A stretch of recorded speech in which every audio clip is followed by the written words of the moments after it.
Welcome to the John Barsby Podcast. I am Pierre, and my guest here is... Ms.Tammy Elliot. Oh, interesting name. Thank you. Where did you grow up? Well, funny you ask. I grew up in northern Newfoundland, like way up in northern Newfoundland, where my hometown has 350 people, and it's a lot less now. And when I graduated from high school, there were only 6 of us.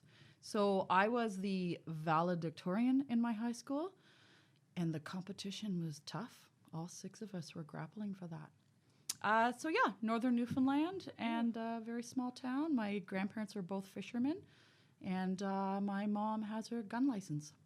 Interesting. Mm-hmm. What was the name of the small town? Main Brook. And let me tell you, there was a main brook running through the town. And my house was located right where this freshwater river met the ocean. So we salmon. Yeah. So how did you get into teaching, and why did you want to start teaching? Holy smokes. So it's a long, sorted story. I'm going to call it the cross-Canada tale. So when I lived in northern Newfoundland, I knew I was going to go to university, and I was going to study marine biology. And then I changed my mind, ended up going to theater school, because that's like one of the best ideas I've ever had in my life. And so I did 4 years in theater school, loved it, and then traveled and worked with theater companies all across Canada. So I've lived in 5 different Canadian provinces working and traveling with theater. So, of course, I grew up in Newfoundland, PEI, Nova Scotia. I skipped New Brunswick, but then I lived in Calgary for 10 years working in professional theater as a lighting designer. And then I ended up here. But the reason why I got into teaching is because I had a family, and theater isn't really well suited to families. For example, daycares are only open 8 until 5. And so after I had children, I decided to go into teaching. And the other reason is that I found it so fascinating to teach my own children and watch human development right in front of me. And I was learning so much as I was teaching my babies that turned into toddlers, that then turned into preschoolers, that I decided that this is what I wanted to do. Wow. I know. It's quite the sordid tale of cross-Canada careers. Yeah, that's a good tale. Thank you. How many years did it take to get where you are right now? Well, 4 years in theater school. Yeah. And then when I went to university to do my teaching degree, because my first degree was in theater, I had to be a drama teacher. But then when I started teaching drama after my theater degree, I didn't love it. I liked it, but I didn't love it, right? And because of my family, I ended up cooking a lot at home. And because of my upbringing in northern Newfoundland, so northern Newfoundland, there are no restaurants. Yeah. We cooked all the time. We killed our own food. We pulled it out of the ground. And we sometimes opened a can of beans and wieners to go with it. True Canadians. True Canadian. Like bread, like we made all of our own food, pretty much. And what I noticed most growing up and raising a family is that I ended up cooking a lot. And I just got better at it the more I did it. And so when I started going to schools and I didn't love drama, I just thought, I want to teach kids how to cook. Because so many kids don't know how to cook. And I think it's a life skill. Yeah. Like, 'cause you have to eat 3 to 5 times a day. Yeah, and I know kids my age who still get their moms to make them a sandwich. Oh my goodness. They just don't know how to cook. That's crazy. They can't even make a sandwich? No. Wow. Like, I don't know. Should I make that an assignment? You make probably a sandwich? should. Yeah. In what grade do you think should I start that? Oh, 12. Grade 12? Yeah. Okay, so in grade 8, one of my favorite assignments that I give students is that they have to go home and wash the dishes.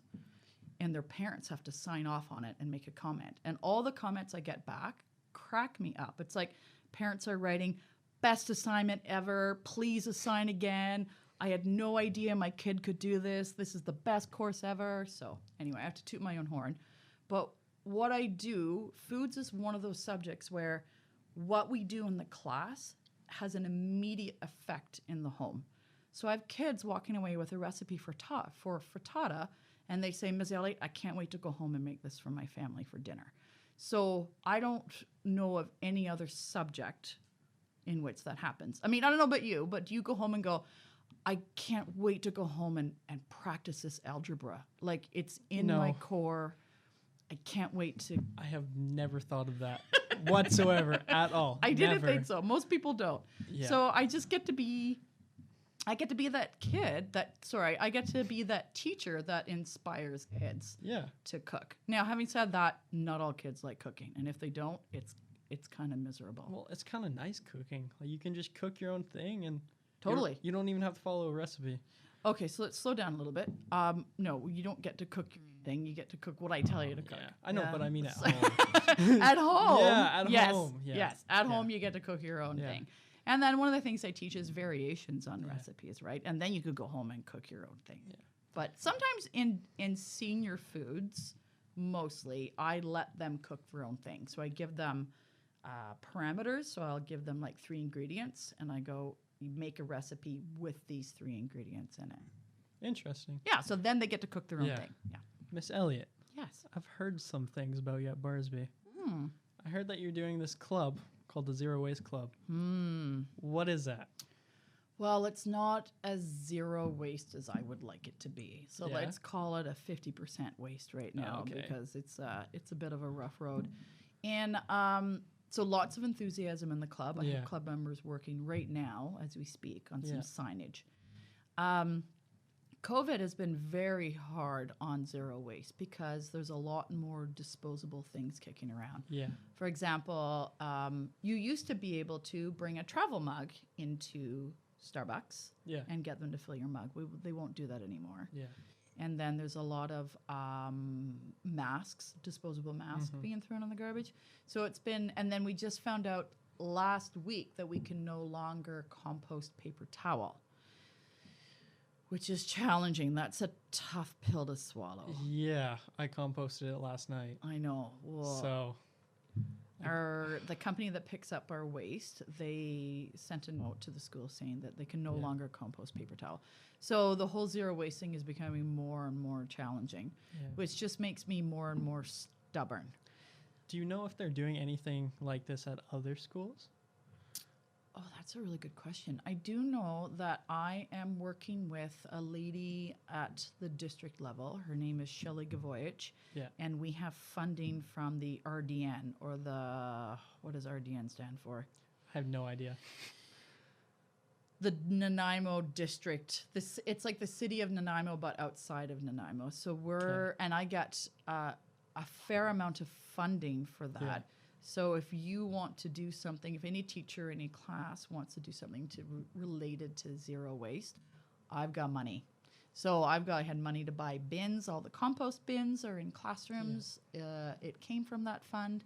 And all the bins in the hallways, the new ones that we put there, all the compost bags, that comes out of that fund. So any initiative, zero waste initiative that happens in the school, there's funding for it. Nice. Yeah. Did we have anything like this last year? I tried to do it last year, and it took a while to get going. And the day after March break was when I had planned that 8 teachers would go into students' classrooms and actually teach a full lesson on zero waste. Mm-hmm. And then we locked down. Yeah. So I literally had all the photocopying out. I had all the TOCs booked to replace those teachers. We locked it down, and then so this year I kind of had to start from scratch. Are you going to do something like that again this year? Or try to? No, I don't think I am, simply because we're trying really hard to not have too many visitors going to schools. But what I did do, I don't know if you saw it, I did a presentation on Teams, a whole school-wide presentation, in which I wore a banana suit. That was really funny. Thanks. I couldn't stop laughing. Oh, good. Yeah. Do you think it helped raise awareness in the school? A little bit, but I think my fellow peers and teachers and staff could be better. Yes. Yeah. It's one of those things, I think it needs momentum and it needs consistent reminders. And then the other challenging thing is that the rules are constantly changing. Yeah. So, like, literally just yesterday, I found out we couldn't compost paper Yeah. towels. So, all the signage that we made, we have to go around and change again. So, that's a little bit tricky. But what we are in the process of doing right now, once we fix all the signage, we are going to make some cookies. Again, that funding thing I was telling you about, we've got funding to make cookies.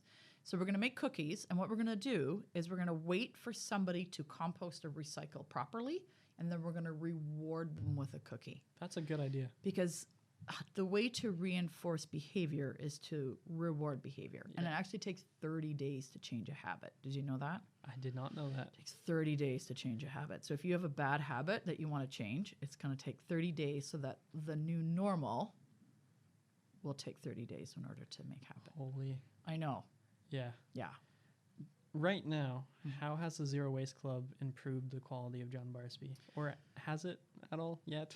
It has. And I can't even say just the quality of you know, the school life at John Barsby. Yeah. It's hopefully it's changing the quality life of our planet is the end goal. After I did the presentation in the banana suit, we already noticed, like within a week, we noticed the composts were filling up twice as full and we were changing the garbages less. So I was coordinating with our school custodians and getting reports on them for how's it going. He goes, well, the composts are full. And I said, already?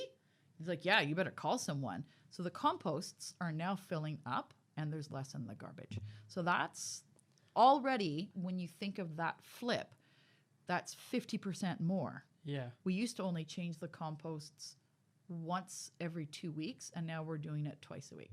That's great. It's fantastic. That's a great start to It is. help our planet. Totally. Yeah. Absolutely. And if we can just do that 50% more, yes, then we'll be good. But we have to put some things into practice. Yes. And some people are stubborn that way.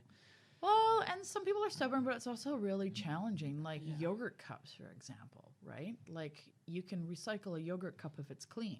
Who's going to take the extra effort to recycle a yogurt cup? Not many people at all. Would you? Maybe. Depends. I've cleaned out big tubs of yogurt. Right. Yeah. Right. So that's the challenge. And some teachers don't have sinks in their classroom. So it's an extra challenge for them to go clean out their yogurt cup.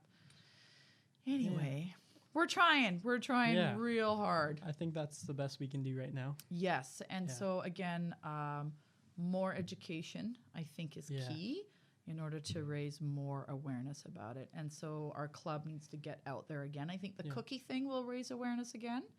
And then maybe another team's assembly at the beginning of the next semester. Maybe I could talk to Ms. Reynolds and we could do that again. Or a different presentation? Or I don't know. Maybe you could do one every month. Have you thought about that? I could. That'd be a lot of work, though. No, not really. So one of the things I've got with the funding is I can actually call in a substitute teacher so I could get the release time to do that. So maybe like once a month. Yeah. I don't know. That's a good idea. Do you have any other ideas? I'm always looking for input. Not currently. That's my only idea. Think on it and get back to me. I will. But yeah, I think that's about it. Awesome. Thank you for joining us. Thank you for having me. No problem. I hope you enjoy the cookies I brought. I will. They are chocolate chip oatmeal. Oh. They're chewy and crunchy. Glad you didn't put raisins in them. No raisins. Sorry, man. Raisins are horrible. I agree. Yeah. Have a great day. You too. Bye. Bye.